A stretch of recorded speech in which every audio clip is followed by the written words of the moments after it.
In the last section, we saw a little error message when we took some HTML and tried to use it inside of our React component. So in this video, we're going to start to learn some of the very specific differences between JSX and HTML. All right, I got a quick little list right here. In general, all of the existing knowledge that you have around HTML is going to apply directly over to JSX, just a handful of tiny differences.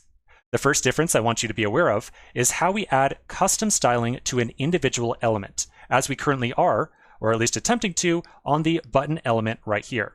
So we are trying to apply some custom inline styling. So that's the first thing that is different between JSX and HTML. Let's take a look at another diagram that's going to help you understand how we can take the HTML version and convert it over to JSX. Okay, so in this example, we've got a div with an inline style of background color red. In order to apply that to a JSX element, we're going to change the syntax just a little bit. We're still going to say style equals, but then after that, we're going to place two curly braces in a row. The outer curly brace, so that one right there, indicates that we want to reference a JavaScript variable inside of our JSX. Then the second curly brace right there is meant to indicate a JavaScript object. So when we do styling with JSX, rather than providing a simple string like so, we're going to instead provide a JavaScript object, where all the keys of the object reference a different property that we want to style, and the values indicate the value for that particular styling.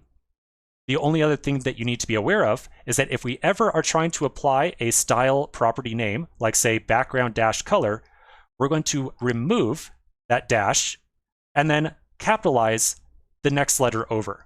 So anytime that you've got any styling whatsoever that has some word dash another, you'll remove that dash and then capitalize the next character like so. Now, if this was simply, say, a style meant to customize the background, and we wanted, say, a background, actually, let's not do background, let's do a border. That's a better example.